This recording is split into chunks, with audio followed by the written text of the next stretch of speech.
Okay, we're recording now. Hello to everyone. Let me share a screen with you. Okay, we're starting a new topic. It is on modular arithmetics. So it's a new segment in the book. Also, you will see shortly that we'll reuse some concepts, like, for example, recursive algorithms and others. Okay. So what is modular arithmetics? So it's an integer arithmetic, and over integers, all operations, addition, subtraction, multiplications are all defined, but division is not sort of defined perfectly, if you will. Okay, so one way to divide integer division, to define integer division, is to, let me get a better pointer, is as a floor, right? So 25 divided by 7 is the floor of the rational 25 divided by 7. And that we'll call a quotient of the integer division. In other words, how many times can 7 fit into 25? It can fit 3 times. Okay. And now, but because this is not it's imperfect, right? Like 21 gives you this division. But since you're taking the floor, you're basically equating 22, 21, 23, 24, all the way to 28 with as if you started with 21, right? When you divide by 7. So some information is lost. The lost information is captured by the remainder from the integer division. So the quotient is 3 and the remainder is 4, because basically remainder tells me that 25 is 4 integers away from the nearest multiple, not nearest, but the multiple of 7 that is not larger than 25. Okay, so the quotient and the remainder are related to the integer division problem as follows.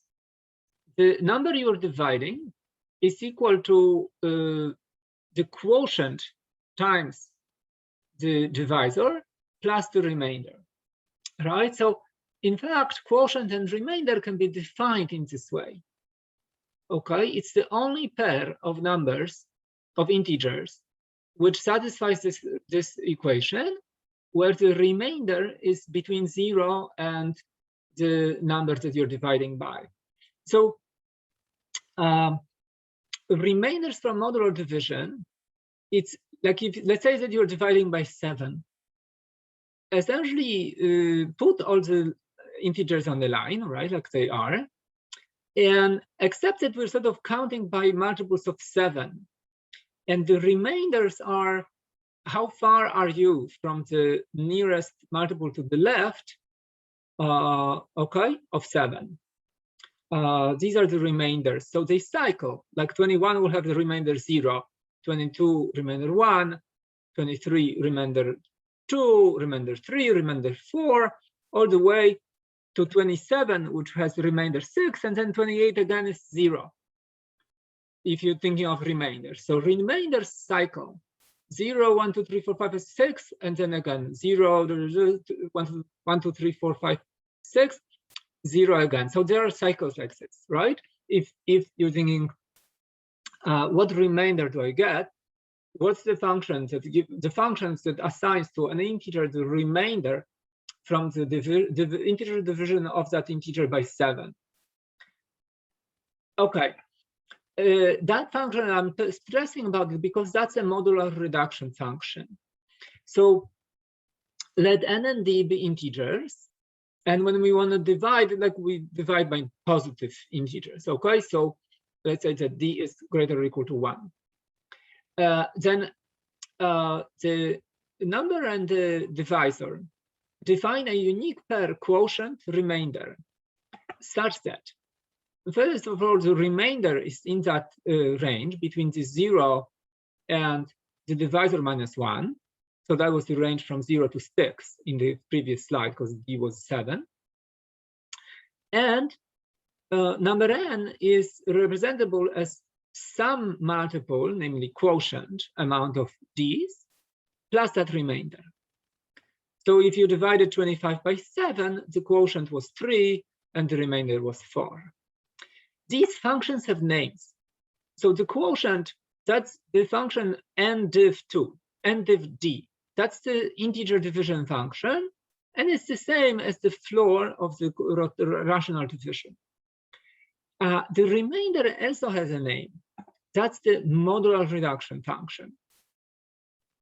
Okay, because it's unique, this pair is unique. Quotient is unique because, as we all know, for every n and d, this defines a unique value, just like this defines a unique value, right? The remainder is also unique for every n and d, so we can designate it. It's a function of n and d. Okay, we call that function modular division, and modular remainder, and or modular reduction function. Also, because R and D have to satisfy this, R and Q have to satisfy this equation. When I know Q, I can compute R from this equation like this, right? So fully computed, the remainder is n minus d times this floor of the division. Okay. So here are some examples. Okay, this is just copied from last slide. So let's say we divide 21 by 7. The quotient is 3, remainder 0. Right? It fits here. These are the only numbers that satisfy this equation, and the remainder is in this range. So let's say I take a larger number. The quotient remains the same. The remainder will grow, right? And then that's okay. Remainder is still in this range. So I can go all the way to 27, where the quotient will be the same and the remainder will be the maximum. But once I go to 28, then the remainder goes back to 0, and the quotient increments, right? So as you slide down integers, you'll keep the quotient and increment the remainder until you hit the maximum value, which is the divisor -1, at which point the remainder goes back to 0 and the quotient increments, right? And that's how this function looks. So let's look at the opposite then, like what does it do with the negative integers? So let's say you have -21. What's the quotient from this division? Well, the quotient is -3, and the remainder is 0. Again, this is a full, multiple of 7, right? Multiple is -3. If you increment, then actually you're going to, then what happens? Okay, the same. A remainder increments. It was at 0, so right, and the quotient stays the same. So what's the last quotient where what's the last integer that the quotient is going to be -3? Is -15. The remainder is 6, right?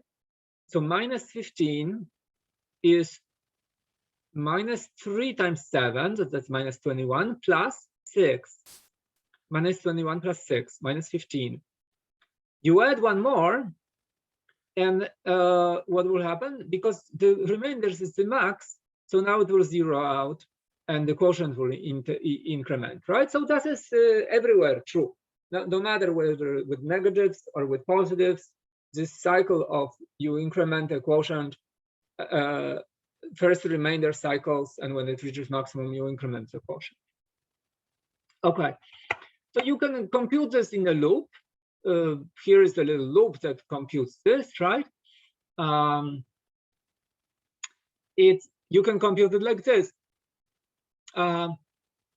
If the number is positive, then while the quotient, while this difference is still, let's say, you start with the quotient 0, so this will be definitely positive, okay, because you're starting with a positive integer. So if this is larger than the divisor, so your integer is some multiple of the divisors plus something, then increment the quotient and try again, right? So you're starting somewhere. You notice that it's like way more than the quotient, the divisors itself. So let's multiply how many divisors d we get by this loop. When we reach the max, we reach the maximum quotient when this condition fails. Okay. So if it suddenly becomes negative, then we went too far.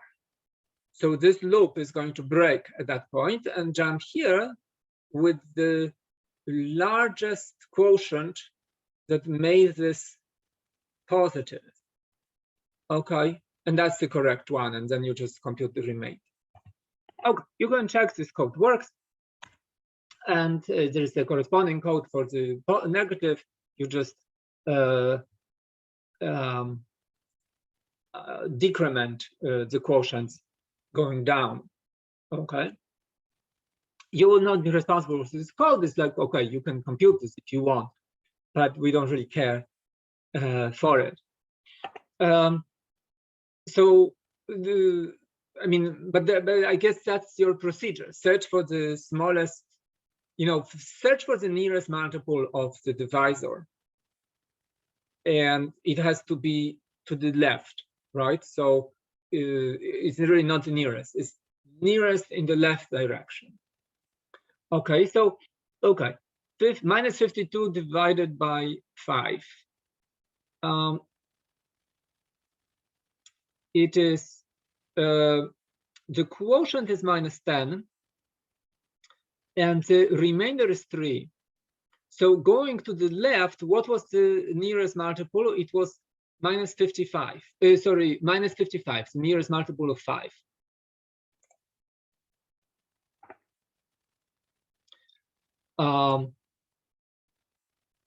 Okay. Oh, okay. Sorry.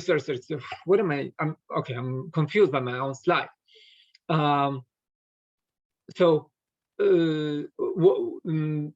Minus 52 div 5. So the nearest multiple to the left is minus 55.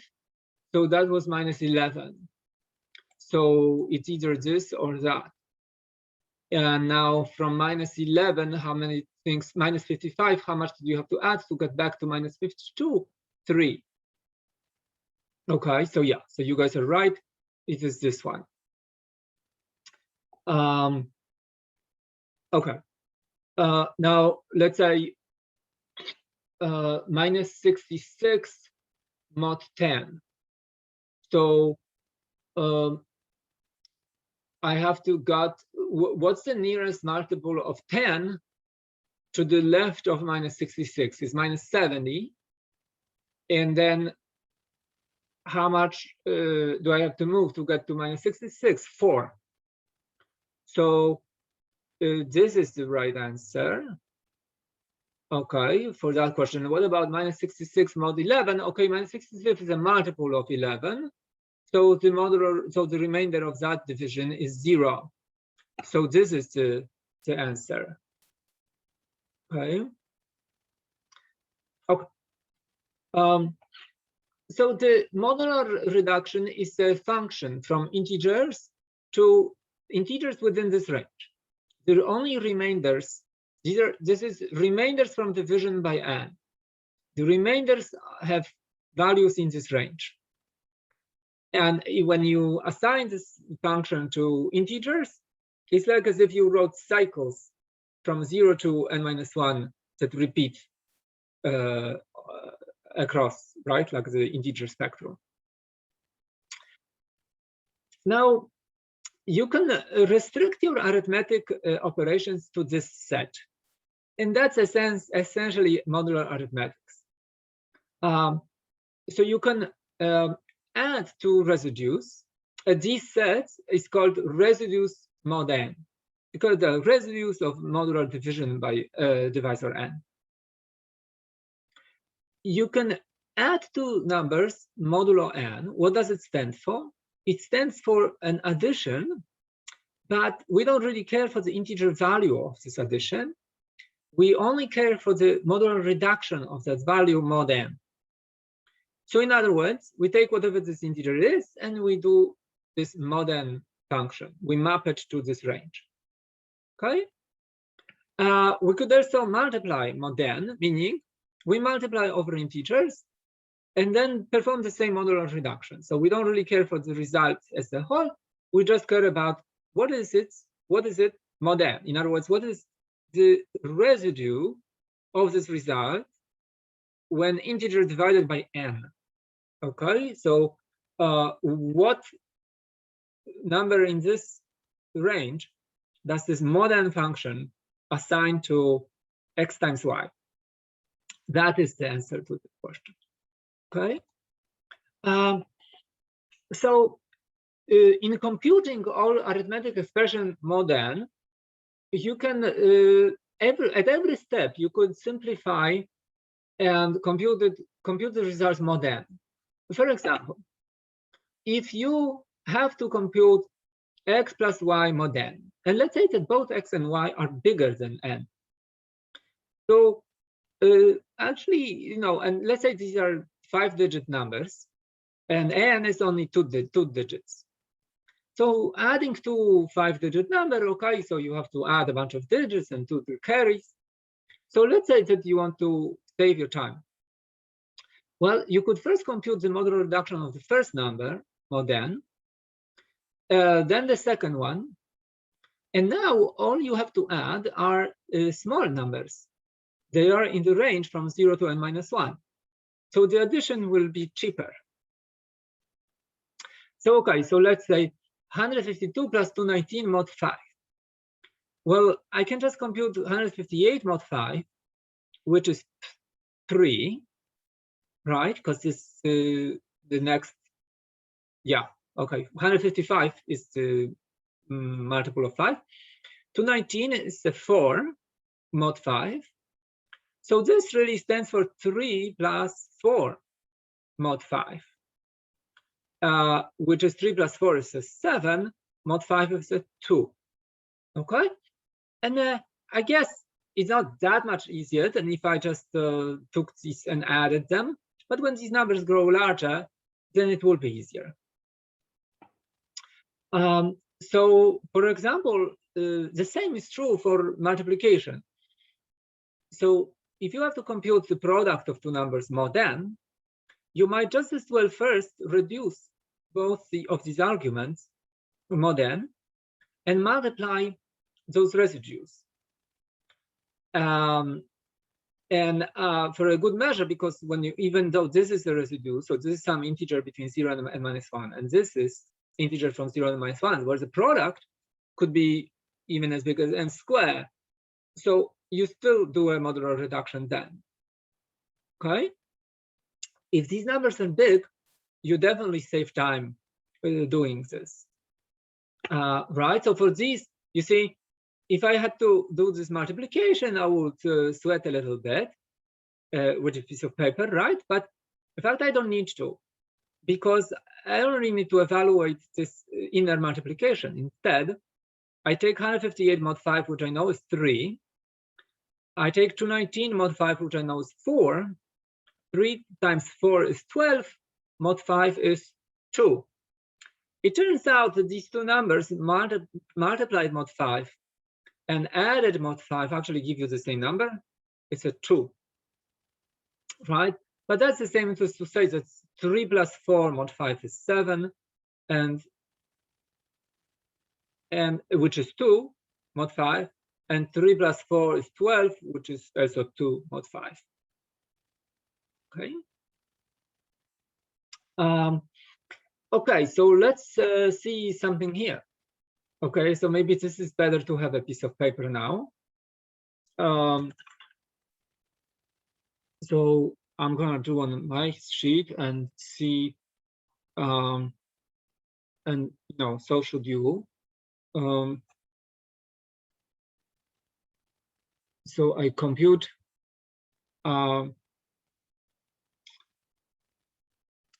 So the clue is, well, compute what is this mod 12, and compute what is that mod 12. Okay, let's do this one first. So this mod 12 was the nearest multiple of 12. To the left is 48. So this is an 8. Okay. And what about this guy? It's some integer to the huge power. Okay, so I have to multiply 1,322 times by itself. But I don't, because I do everything mod 12. And I know that a multiplication of two things mod 12 is the same as first I take these things mod 12 and then I multiply them. So this stands for 122 multiplications of 13 times 13 times 13, but everything is mod 12. So let's apply the modular reduction to the 13 first, and then multiply the result 122 times. Well, that's beautiful. That's really easy. 13 mod 12 is a 1. So all these multiplications are just multiplications of 122 times by itself. That's, of course, just 1.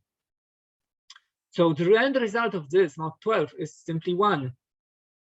And you didn't have to do any of these calculations, right? Which would be obviously expensive if you try to do 122 multiplications of 13 by itself. But mod 12, you don't need to. And I chose this example on purpose, right? So that this mod 12, this complicated arithmetics becomes, well, very easy. So this is a 1. This is, we said, was 8. So the answer is 9, right? So let's do it on a let's do it on a piece of paper, right? So we were supposed to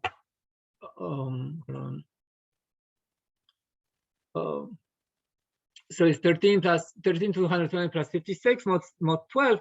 So that's 1322 mod 12 plus 56 mod 12.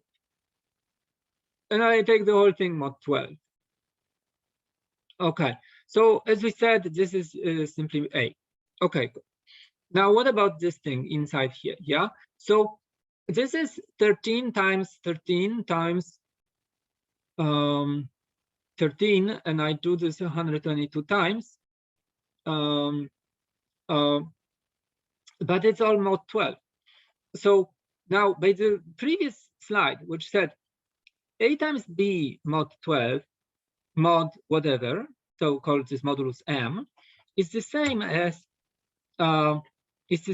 A mod M times B mod M, right, and the whole thing mod M. So so when you apply it to this is really the same as 13 mod my modulus, which is 12 times, and it's the same thing 122 times 13 mod 12, right? So again, this is 103, right? Except that this is just equal to 1. So this whole multiplication is just equal to 1. Okay, so this whole thing is just equal to 1. So therefore, this whole thing is equal to 9. Okay.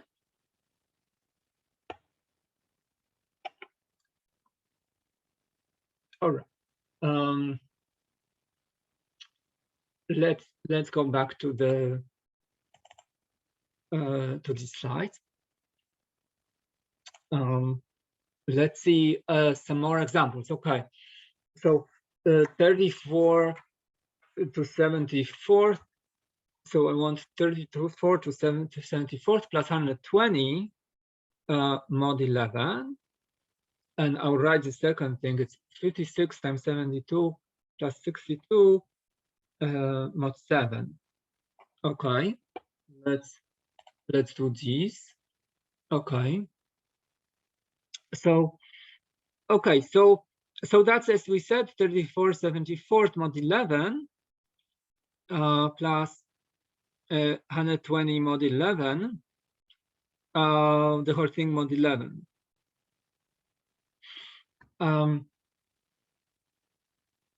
You know, by the way, we haven't proven that this modular reduction works like this, that you can, when you add and modular reduce, then in fact, that's the same as first modular reduce the added, the arguments of the addition and add later. So that it's not a hard thing to prove, though, by the definition of what the modular reduction is. Maybe the book has this argument. I don't remember right now. Okay, so now what is this? Okay, what is the nearest multiple of 11, right? So 110. So this is 10. Okay. What about this guy? Okay, well, this is the same as 34 mod 11 multiplied 74 times, right? By the same argument as on the last slide. But this is the same. So what's 34 mod 11? 33 is the multiple of 11. That's again a 1 to the 74th power. So that's a 1. And the whole thing is therefore equal to, so therefore the whole thing is equal to 1 plus 10, which is 11. So 1 plus 10 mod 11, right? Which is 11 mod 11, which is a 0. Okay. So of course you can check that, compute this huge thing and then do a modular reduction mod 11, but by this logic you don't have to. Okay. Let's see how to compute such a thing. So that will be 56 times 72 mod 7 plus 62 mod 7, and the whole thing mod 7. Okay, so let's do this piece by piece, right? Okay, so this is the same as 56 mod 7 times 72 mod 7 and plus 62 mod 7 and the whole thing mod 7, right? So I had like an inner mod 7, but like basically it doesn't matter whether I do modular reduction in the middle or at the end. I just didn't write it here because I didn't have space. Okay, so what is this 56 mod 7? So oh, so that's actually a multiple of 7. So this is a 0, right? Because 56 is a multiple of 7. Right, it's 8 times 7. So this is a 0. So you know what? I don't really have to compute this. Don't care, right? Because the multiplication by 0 of anything makes this product 0. So this is 62 mod 7. So well, 63 is the next multiple, right? But that's going forward, so it's 6. Because, okay, so going back, what's the multiple before that is actually 56. And 56 plus 6 is 62. Right, so this was 6, so the whole thing is 6, because I'm doing mod 7. Okay, so nicely, okay. Once you get comfortable with this, the point is, but just modular reduce all of these and see what they give you. the moment you have, for example, multiplication, and one of them is 0, then you don't have to bother about the other factors, right? The product will give you a 0. Okay.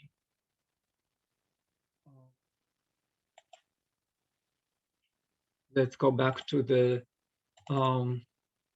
slide set. Okay.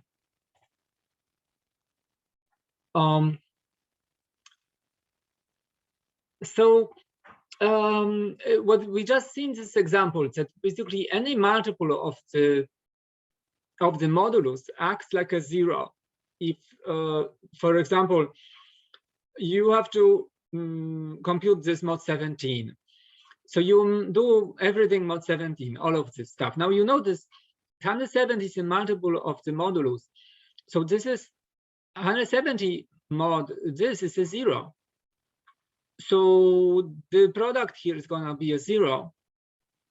And the result is just a 2.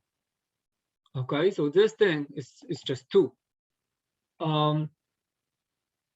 Here, again, I had a multiple of the modulus. So this is a 0. If you can see, look, if a number is already a multiple of the modulus, then a product of that with anything, it still remains a multiple of the modulus, right? Because you are multiplying something that was already a multiple of this modulus here. So this whole thing is a multiple of the modulus. So mod 17, that whole thing will be 0. So the result here is 8. Okay. If you're more into abstract sort of concepts, I mean, it's worth pointing out. This is the structure of the modular arithmetic, of the arithmetic residues. It's a structure called a ring. It's a set with 2 operations on it, addition and multiplication. They obey certain natural laws associated. So if I add A to the result of adding B plus C, that's the same as adding A and B first and then adding C. And indeed, modular addition, satisfies this law, obeys this law.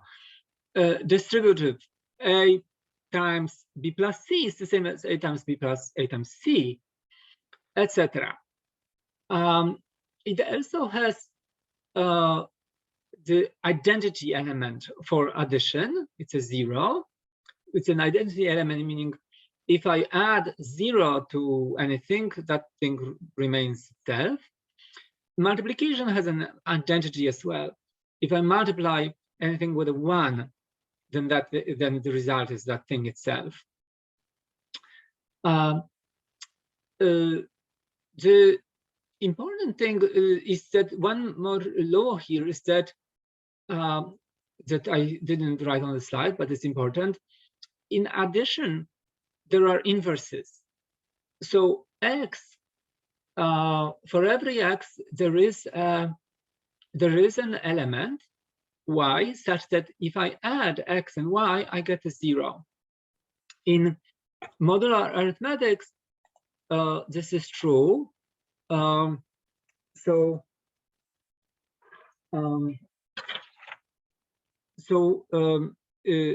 Additive inverse, I'm talking about a ring of residues mod n. Okay, additive inverses, and this ring is the set 0 and -1. Okay, additive inverses for every x. Actually, I will denote this with Zn. This will be a notation I'll always use. Integers mod n. This is a notation for, well, let's say set first, but in fact, it will also be a group or a ring, but it's a set with some operation. So for every x in Zn, there exists y in Zn such that x plus y is a 0. Is it true? Yes. Y is just n minus x. If x is in this range, then n minus x is also in this range, right? What?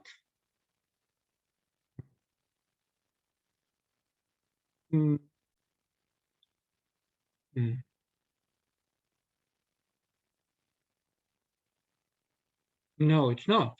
Hold on, just strange.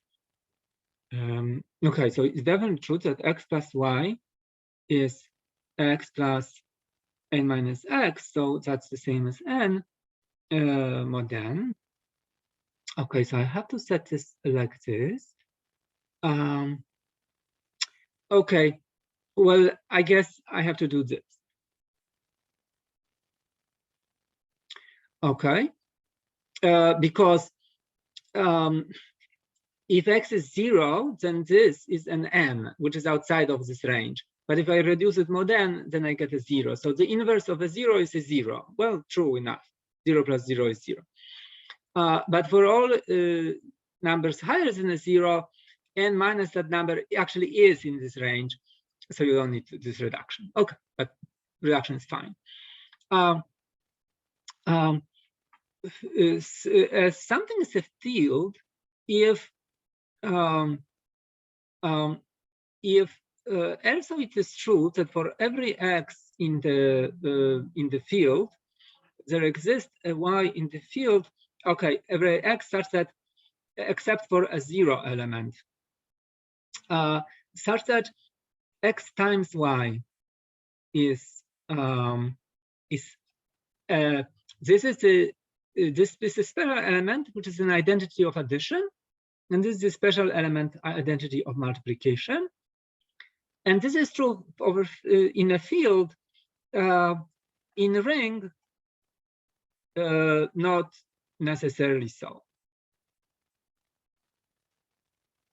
And that's indeed true. These things are in general rings, sometimes so. Well, yeah, and but there is also a field.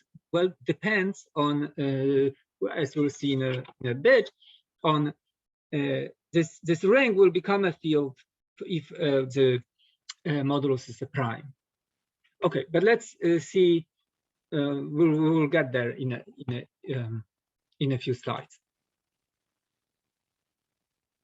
Okay, let's share screen back. Okay, so now you see this screen, right? I hope. Do you?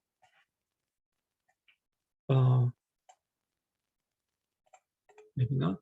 Yeah, now you're sharing the screen.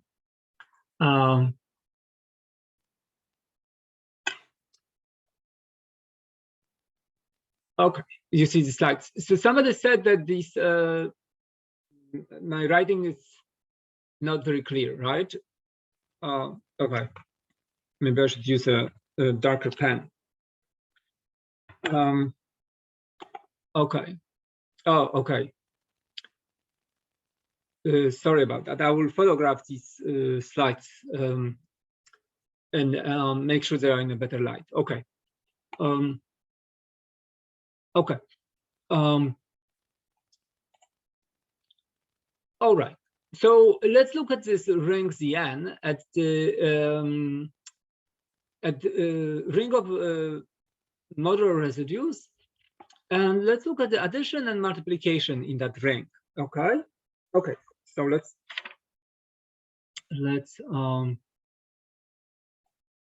do that. Okay, and let me make sure the lightning is okay, and the pen, you can actually see this.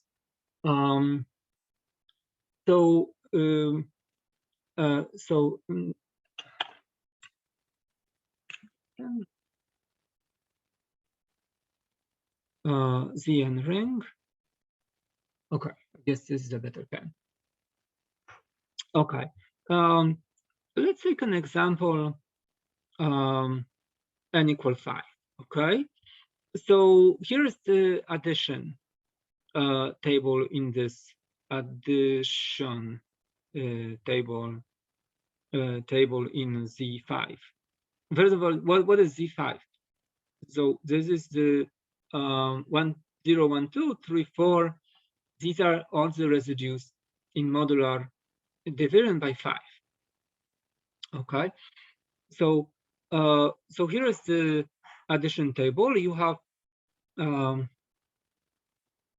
these possible right values, and addition. Well, addition with 0 is not very interesting. You just got, it's an identity of addition. Addition by 1, what happens? You add, so 1 becomes a 2, 2 becomes a 3, 3 becomes a 4, 5 plus 1 is a 0, right? Because it becomes a multiple of 5. So 4 plus 1 mod 5. So this addition is a mod 5 addition. Okay, because like once we talk about the ring Z5, addition is a mod 5 and multiplication is mod 5. All the arithmetic operations are mod 5 now.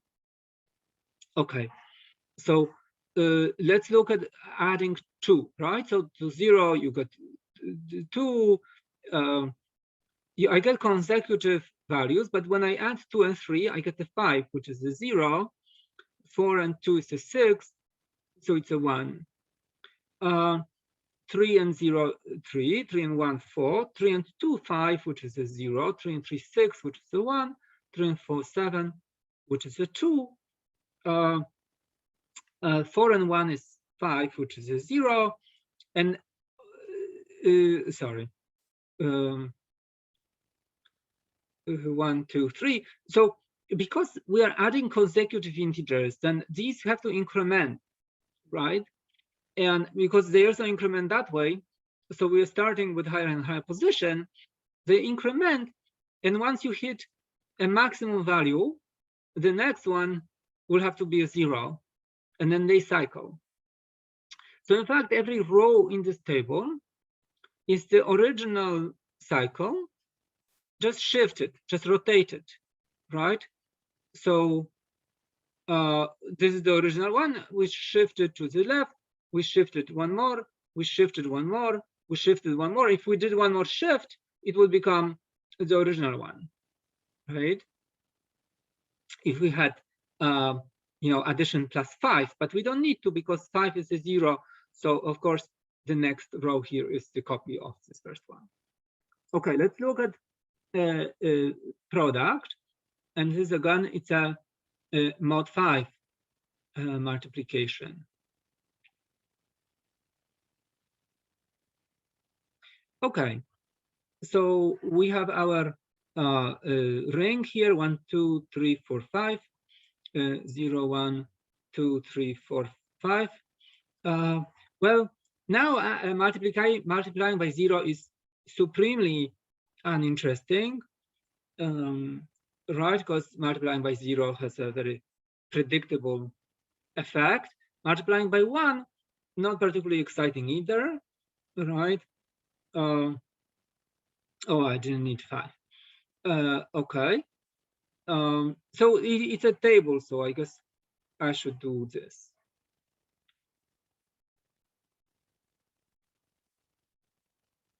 Okay.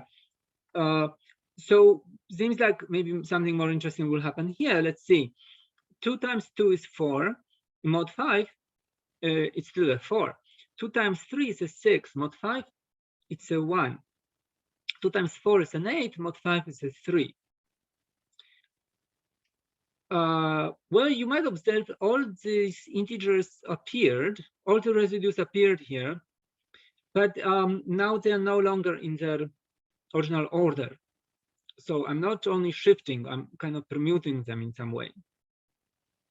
Okay, what about multiplying by 3? So by 1 I already did. 3 times 2 is 6, which is a 1 mod 5. 3 times 3 is a 9.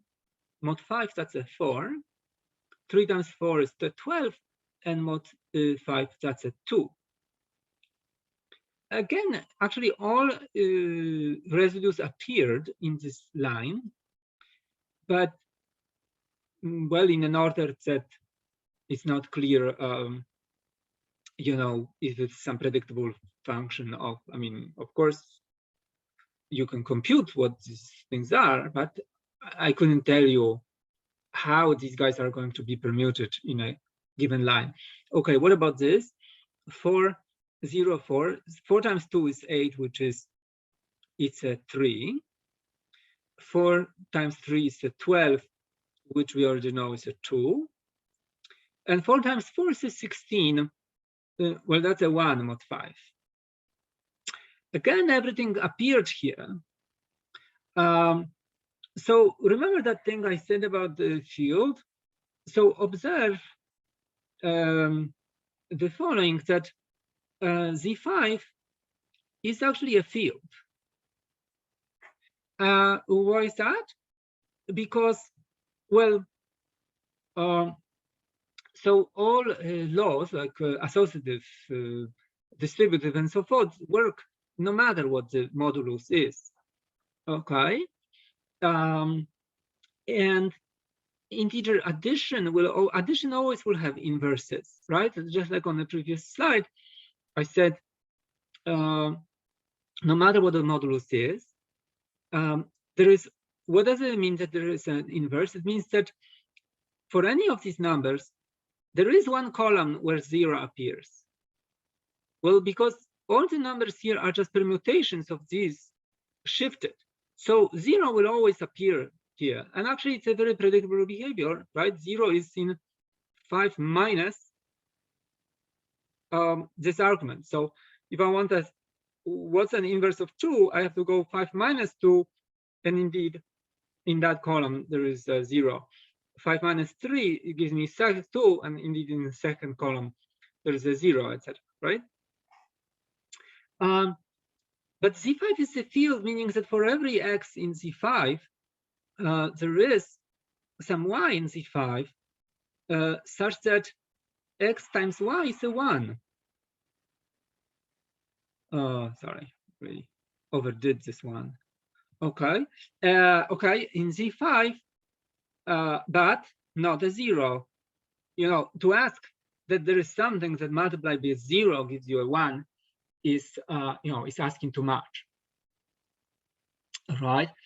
But so clearly for 0, you know, there will be no such number. But well, there is an inverse of 1. That's kind of clear. 1 is its own inverse because 1 times 1 is 1. There is an inverse of 2.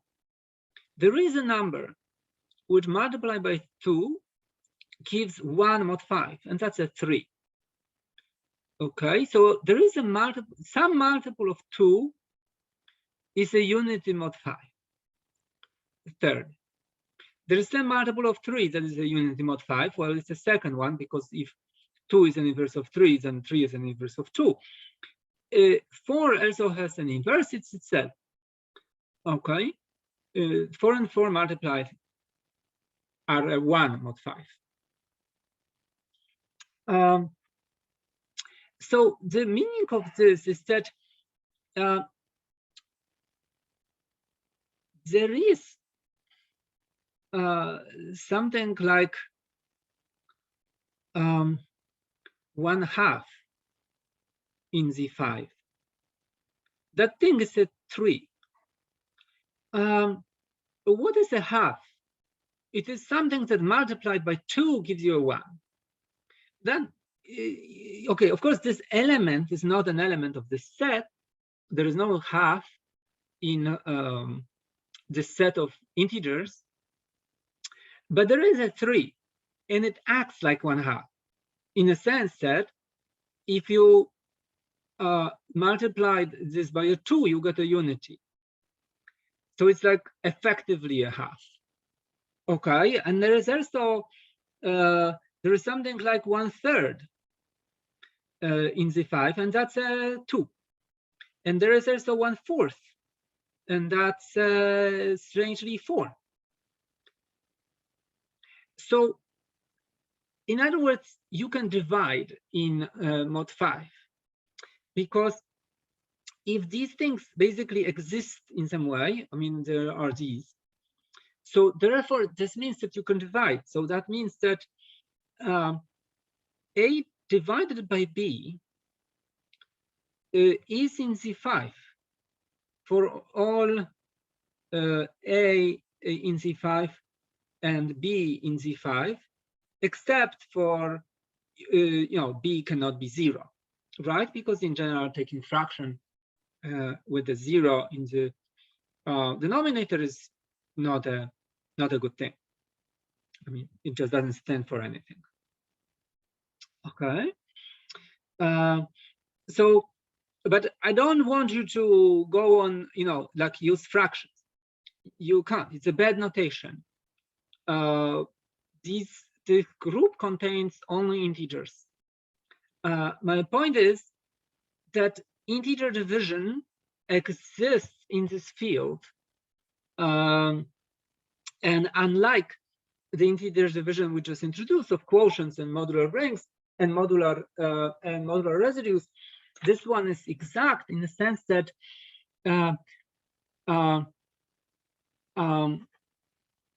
for all A in C5 and for all B in C5, except for 0, if I compute A divided by mod n, mod 5,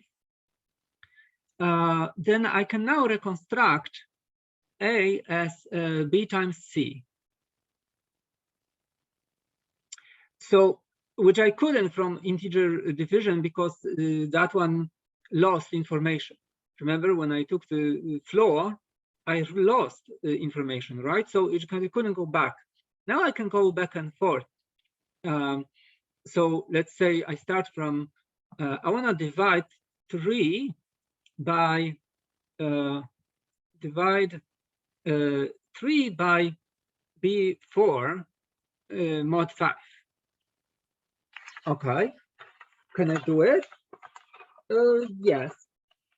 I have this by multiplication lemma. What does it mean dividing by 4? Actually, it's the same as multiplication by 4, because 4 is its own multiplicative inverse. So 3 divided by 4 is the same as 3 multiplied by 4. And so that's a 12 mod 5. That's a 12, and a 12 is a 2. Because all of these computations are mod 5. Okay, so so when I do this division, that might see.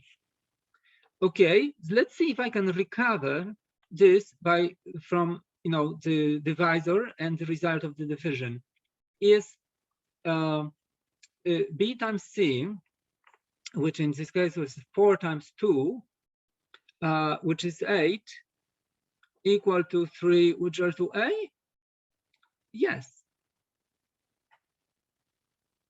Okay, so I divided and then I multiplied, I went back. Well, that's why prime order groups, prime residues are used for cryptography, because you can, now I have all the operations are well defined. I mean, addition always was, and subtraction always was, regardless of the modulus. And multiplication was, but the division not always. It's true for prime residue. Let's see, since I carp on it so much, let's see. Okay, what happens? What if n was not prime, like 5, but take n equals 6, and let's okay, so the addition, and let's take this z6, which is 0, 1, 2, 3, 4, 5. Addition is not an interesting table, right? But like let's just do it so you don't have any doubts about how it looks. Well, it's like this.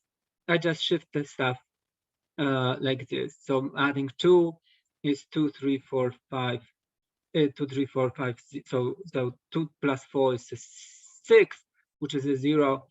2 plus 5 is a 7, so that's a 1, right? 3 plus 0, well, 3, 4, 5, and 6 is a 0. So 3 plus 3 is a 6, which is a 0, right? 3 plus, and it increments. So you just cycle like this. Okay. Okay, so that's an addition table. Good. Let's see multiplication table. It will be more interesting. I promise. I mean, more interesting in a certain way. Okay, so the 0, you know, when I ask you to do multiplication table, you can just as well skip the 0 part, right? Because it doesn't give any information. It's very predictable. 1, don't skip the 1 though, because it still carries. I mean, okay, well, it's true. All right, so let's now do the multiplication by mod 6. So 2 times 2 is a 4. 2 times 3 is a 6, which is a 0. 2 times 4 is an 8. Mod 6, that's a 2. 2 times 5 is a 10. Mod 6, it's a 4. And here you have a change. So let's bring up that was the mod 5 table. 1, 2, 3, 4. Okay, this was boring. This was kind of easy too.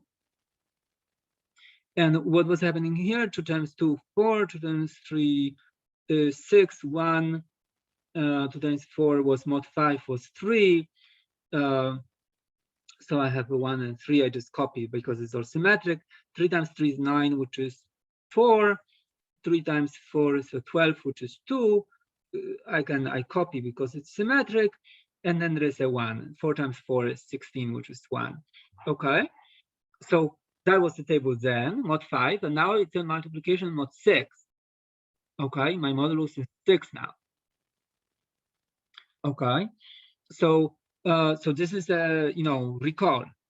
This, you know, I just want to compare and contrast because it doesn't quite fit here. Okay, but let's go. I brought it as a contrast. So 3 times 2, that's a 6. So that's a 0. Right? 3 times 3 is a 9. Mod 6 is a 3. 3 times 4 is a 12. Mod 6, that's a 0. 3 times 5 is 15. Mod 6 is 12 plus 3, right? So it's 3. Yeah, 15 mod 6 is a 3. 4 times 2 is 8. Mod 6, 2. 4 times 3, 12. Mod 6, 0.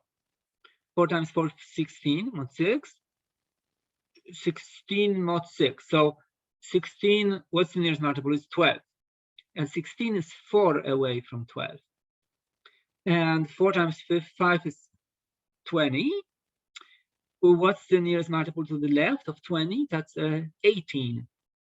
And the 20 is 2 away. So the residue is 2. Okay. And what about multiplying with 5? So it's a 5, right? 5 times 2, 10. Mod 6, 4. 5 times 3, it's 15. Mod 6, 15 mod 6. Well, that's a 3, right? Because it's 3 away from 12, which is a multiple of 6. So this is 3. 5 times 4 is 20. Okay, we already knew that's a 2. By the way, this is symmetric, right? I mean, this axis here, everything is reflected by it, right? Because A times B is the same as B times A. I mean, this table is symmetric too, right? Because A plus B is also B plus A. All right, 5 times 5, 25. That's a 1 away from a nearest multiple of 6, which is 24. So it's like this. What happened here? So focus on these rows. So whereas, okay, each of these rows, each row had a 1, and that meant that multiplicative inverses mod 5 always exist, except for 0, which doesn't have any, right? Because each of this row had a 1, so that means that for every integer except for 0, there is some other one where I'm multiplying and get a unit. So that other one is like a 1/2 or 1/3 or 1/4, right? Because it's that thing which multiplied with me gives 1. These guys don't have it. This row doesn't have a 1. This row doesn't have a 1. So no 1 here. No 1 here. And this row doesn't have a 1. These two rows do. What does it mean that they do? Okay, 1 obviously has an inverse. It's 1 itself, right? 1 is, you know. Okay, 5 has an inverse. It's a 5 itself. So 5 times 5 is a 1 mod 6. Is that surprising? No. No, it's not. So you can see this will always be, there is a 1 here and there is a 1 here. In fact, if you look at this row, it's all these rows are permuted in a funny way, except for this first and the last. First is ordered from left to right. The last is ordered from right to left. Why is that? And here, note, this is the first row is nicely ordered. The last row is also nicely ordered, but in the opposite direction, which in particular means that it ends with a 1. Why is that? Because the last guy in a ring of modular residues, it's the same as if he was a -1. So this guy is also a -1, right?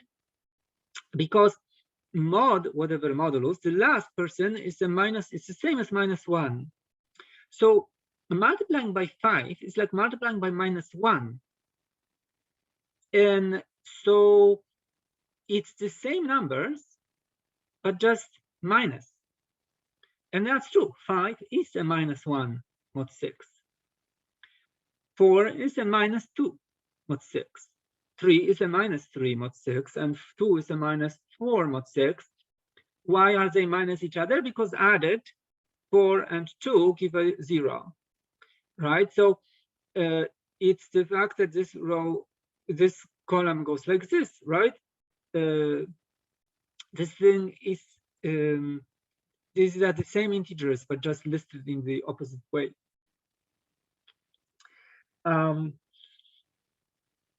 Because it's like as if I was checking this table. I went from 1 to 5. Well, I did. I went from 2 to 4. The second is a 4. I went from 3 to 3. The third is a 3, etc. That's what multiplying by -1 does, because it's the same as taking n minus the number. Okay, so in particular, this guy will be always its own inverse, because -1 times -1 is, of course, 1. And that's always true. So it is true mod any modulus, right? It will be true mod 5, it will be true mod 6, it will be true everywhere, because it's true even over integers. It's just that these things mapped mod 6 become a 5. So that's why 5 times 5 is 1. Okay, but so yeah, okay. So 1 will have an inverse, 5 will have an inverse. None of these elements have no inverses. So what this implies is that 2 doesn't have a multiplicative inverse mod 6, and also 3 same, and 4 same, right? One is that, so there is a simple interpretation. Look, there is indeed nothing that if you multiply 2 by it, you can have as 1 mod 6. So in other words, no multiple of 2 will be a 1 mod 6. Why? Because every multiple of 2 is even. So you can never get a 1 mod 6, because you take an even number and you look at residues of an even number. So multiples of 2 are even. Reduced by 6, even numbers can only have 3 residues, 0, 2, and 4. Even, because if you take an even number and you look at the modular division by another even divisor, then well, okay, so that's a general thing, that basically you cannot lose a common factor between an integer when you do a modular reduction. If this integer and the modulus have the same factor, then that factor will appear in the modular residue, and indeed it does. This guy and this have a common factor, it's a 2, and the 2 always appears here. All these people are numbers are multiples of 2. 3 has a common factor with the modulus, and it's a 3. And indeed, this every residue of when you take multiples of 3 and you look at their modular division by 6, the only residues possible are multiples of 3. And in this set, there's 2 multiples of 3, 0 and 3. That's why only 0s and 3s appear here. 4 and 6, again, I have a common factor, it's a 2. That's why modular reduction of multiples of 4 by 6 have to have that common factor, which is 2. So they have to be either 0 or 2 or 4. And they indeed are. You can also see that there is cycles. It's 0 to 4, and then again 0 to 4. And of course, if you continued multiplying by 7, 5, 8, 9, etc., you will have just cycles of 0 to 4, 0 to 4. There's also cyclicity, right? Because if you multiply by these numbers extended by some multiple of 6, you're going to have the same behavior, because 6 is like a 0. So adding some multiples of 6 will not, will just bring you back to this table. And here there is a cyclicity. Whereas if you look at, okay.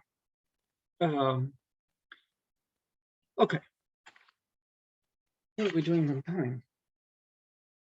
4:30. Okay, so let's see what.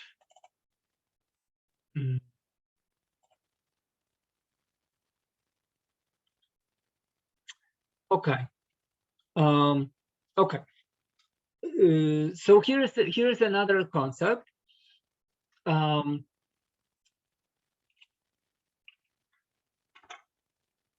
It's equivalence modern. When you do arithmetics modern, you call two numbers equivalent if they have the same modular reduction by n. And each of these statements is equivalent.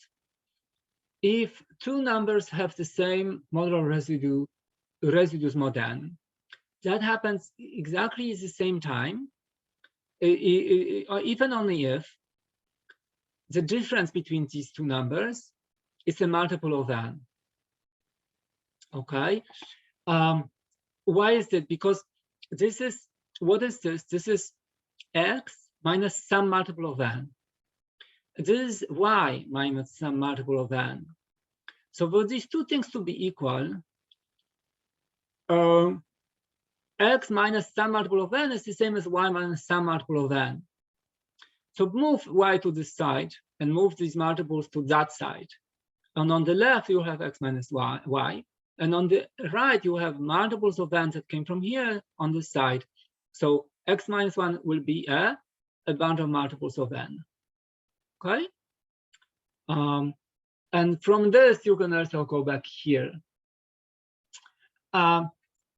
This property, the two integers are the same when you reduce them mod n, is denoted this way. X and y are equivalent mod n. The book tries to keep this clean, as in, like when they talk about equivalence, they use triple equality. But I can tell you that no one else does that. Okay, so sooner or later you have to get used to the fact that everybody denotes it this way. Okay, I mean, this is not to say, okay, no one else. Okay, look, actually, everyone does when they want to stress that they mean not integer equality, but an equality, but an equivalence mod n. So these two integers are not necessarily equal, but they're equivalent mod n, which stands for this. If you want to stress this, yes, you will use this symbol, as the book does. The thing is that you have to learn that almost everybody out there is going to shortcut this notation and just use this one. It is confusing for students, because if you are new to this whole world of modular arithmetics, you think this stands for integer equality, and then you don't know what happens here, because when I applied mod n to an integer, I know what that does. It takes this integer and it looks at what's the modular residue of this integer mod n. If I apply it to an equality, it's not clear, but it is. It stands for this. Oh, another sort of bad interpretation of this, I see, yes, is that students would parse it like this. X is an integer which is equal to y mod n. And what if, I instantiate this with, if I think of y mod n as a function that outputs integers between 0 and n-1, if this x is not in that range, then this is false. Unfortunately, the same notation will stand for this. Okay. Do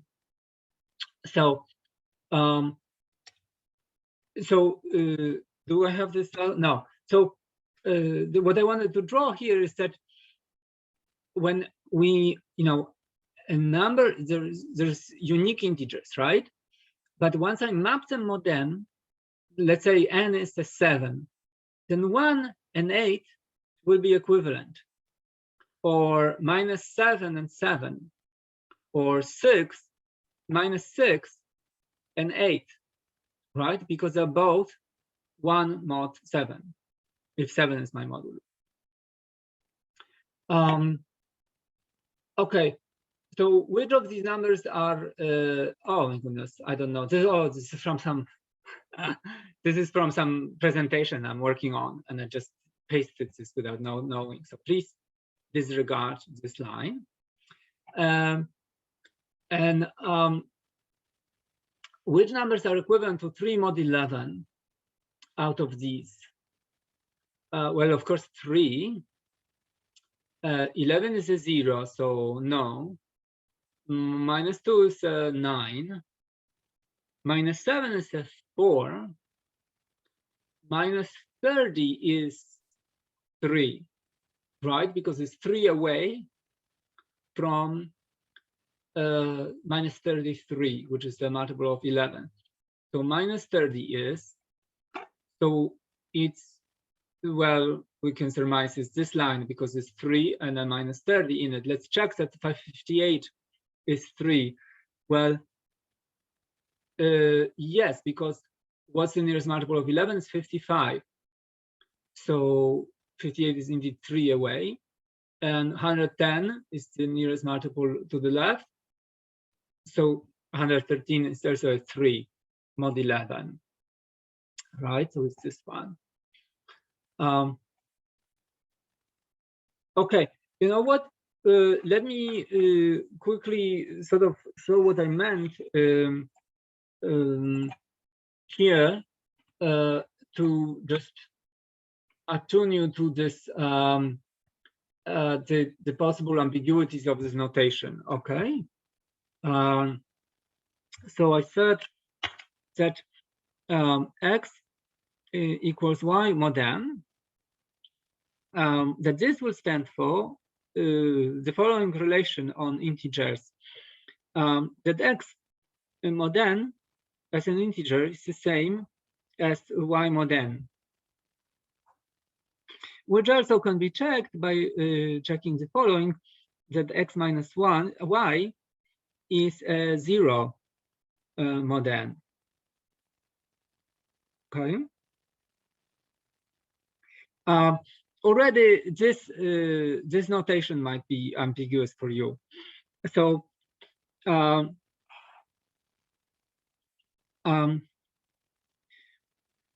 we write that a that some function of some integers is equal to some value mod n,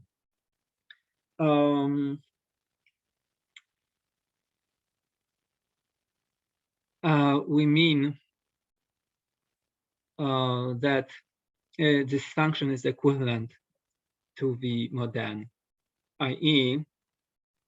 That the function fully evaluated and reduced mod n is equal to the same as v mod n. Okay, but I already on the previous slides used this symbol and not this one. So when can you go wrong? So let's say we ask you, is the following question: is 8 equals 3 mod 5? So now, if you interpret this, if you parse this expression like this, I can parse it like this: is 8 equal to 3 mod 5? And that's the same as a, what is 3 mod 5? That's a 3. Well, the answer here is no. So I guess the answer here would be no. But if I interpret this as, what this means is that a is equivalent to 3 mod 5, which is the same as to say that a mod 5 is 3 mod 5, then this is a, oh, yes, then this is equal to 3, and this is equal to 3. So the answer is yes. So I just want you to know, we always mean this. Okay. If we wanted to be pure and always remember that this is non-ambiguous, so you cannot interpret it this way, we would use this sign instead of equality here, but we don't. And we don't because, you know, people out there will not. Okay, so like sooner or later, you have to understand that when people use modular arithmetics, these sentences stand for technically this one. Okay, because it's very cumbersome to write modular arithmetic expressions and every time replace equalities with equivalent signs. So all these, you know, when I was telling you that like 13 to 175 plus, you know, 25 times 79 computed mod 12. I just said it's equal to 13 mod 12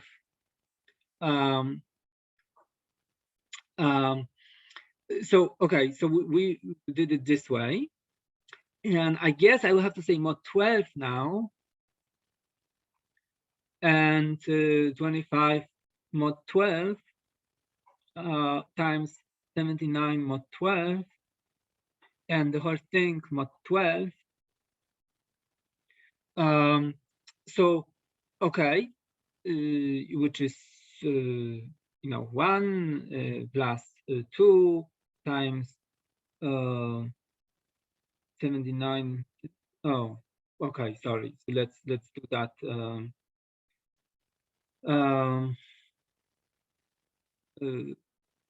Yeah, let's do it 49. Okay. Oh, so that's a 1. Mod 12,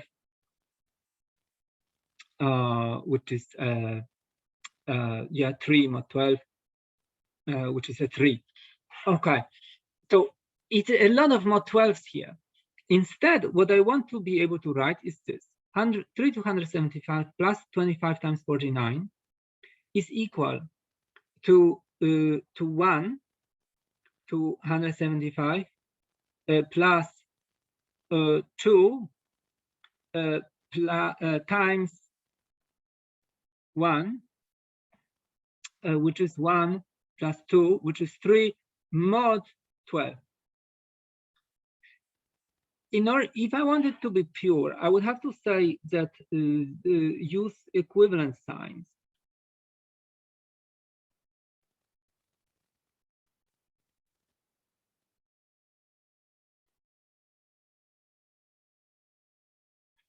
Okay, because the equivalence is now you okay you it's well okay, so this is that this and that is the same number mod 12, but this number, okay, and this number mod 12 is the same as this mod 12 and it's the same as this mod 12, etc.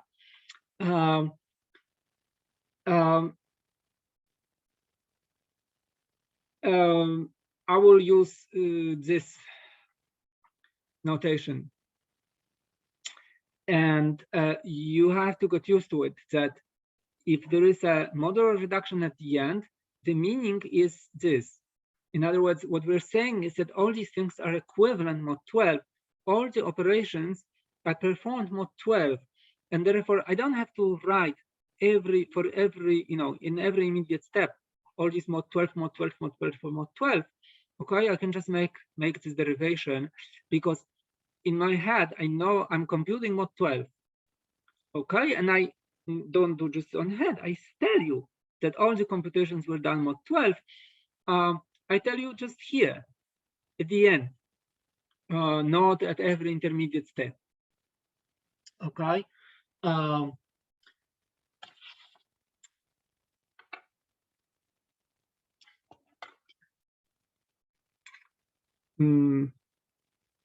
Maybe this, you know, this might, maybe this confuses you more than clarifies anything. I hope it does the former. Sorry, the latter. I hope it clarifies rather than confuses. Maybe this slide was sort of more clear. Okay, this is the interpretation we mean. This interpretation, you know, is you can do it, except that you are missing the point. Okay, and then all this will be no. Well, no, this is not equal when I look at the integers. it becomes equal mod 12. But I don't want to write mod 12, mod 12, mod 12 everywhere. And this notation basically allows you to not write mod 12, mod 12, mod 12 everywhere. But then you have to remember that all what you would naturally write as equal has to be now replaced by this special sign. And it's not just me. People out there don't do it. When you're reading a description of a crypto system or some explanation of how modular arithmetics work, they're not going to do this. They're gonna do this. Okay. All right. I kept you a little longer, so I will end now. If you have some questions, shoot. But we're still recording. If you want to ask without recording, let me know.